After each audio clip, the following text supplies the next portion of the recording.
it feels like it's within 26 to 30 million for me. If you're Brandon Aiyuk, I know that he told Ryan Clark he'd be willing to play for another team if the 49ers don't want to pay him and, are willing to trade him. But I kind of have a response like, does it, if you're playing for the Steelers and, don't really have a potential of getting past the first round of the playoffs, if there, is that worth the little bit of extra money to you, in your opinion? And if you're the 49ers, whatever you're getting in return, is that going to be as impactful in getting you to the Super Bowl this year as having Brandon Aiyuk is on your team? I think I know that potentially if you're a frequent listener, it feels like I've just been dug in the sand. But I think ever since the draft passed, I just didn't see a world where they got better trading Brandon Aiyuk this year, unless they were to get, a high first round pick in the draft, which they didn't, or they're getting some superstar in return, which doesn't seem to be, what anyone's offering. Even if you look at Washington, I don't think that they have a guy that's on the same level as Brandon Aiyuk that they could offer.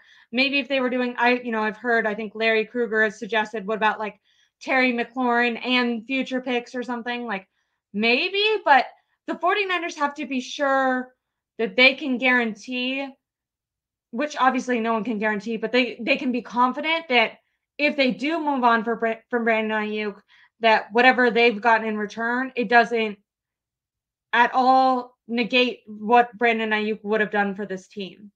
And I will say, there were sometimes where it felt like Brandon Aiyuk wasn't able to take over games, but then there were also so many critical plays. He was so big on those, first downs, third downs that the team really needed.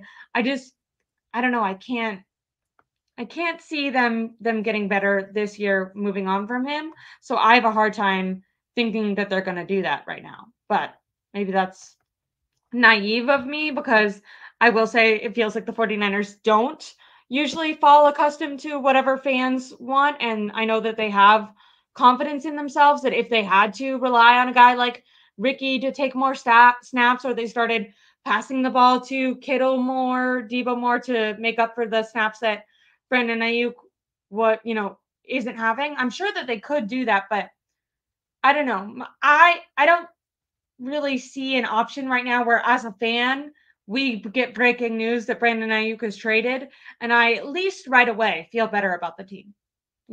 I think. Yeah, I agree, and that's why that's another reason why I think the trade scenario is unlikely for this season, because you got to protect what 2024 is, and that is like your last window, or your clearest window with this course. So yeah, I mean, anything they would get in return for Brandon Aiyuk would have to be better than Brandon Aiyuk, right? And there's no guarantees another team would even be willing to do that. And not just that, it would have to help you this season, right? And so that's the issue, because if you're trading for picks, you can't use those picks until 2025. So what's even the point, right? So yeah, that's just another reason I think it's still, even with all this, the unlikelier scenario of the two. And why I ultimately think the 49ers, will eventually just move to get this done. I am anticipating, and maybe naively so, but either no news, which, have you ever heard the saying, like, no news is good news?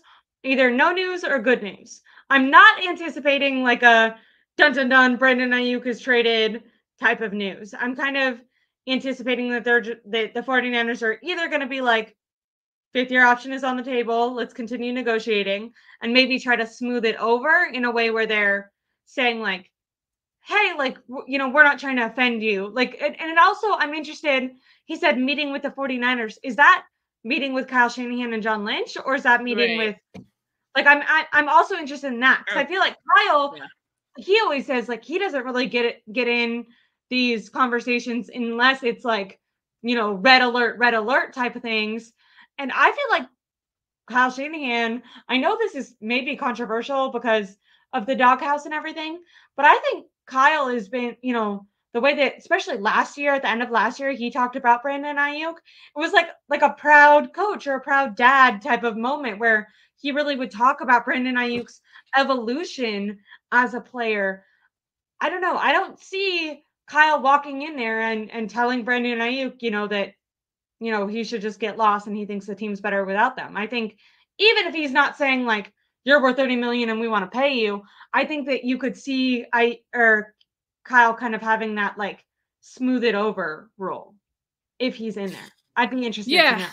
I'm curious about that as well. That's immediately one of the first thoughts that popped into my head as well. Is this the time that Kyle Shanahan is you know gonna kind of step in, calling shot? Kyle Mo.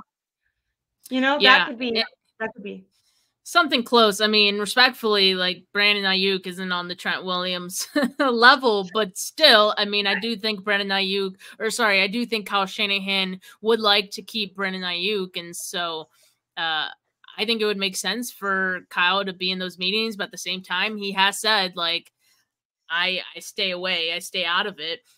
So if that's the case, you know, maybe Kyle isn't there, but maybe Jed York is there. You know, I would definitely expect Parag Marathe to be there, and you know John Lynch. That bothers me. I feel like I don't know. I'm like, do you even?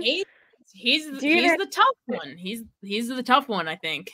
Yeah, I think he's the one that are giving these guys the offers that make them feel salty and upset for that, at least in the beginning.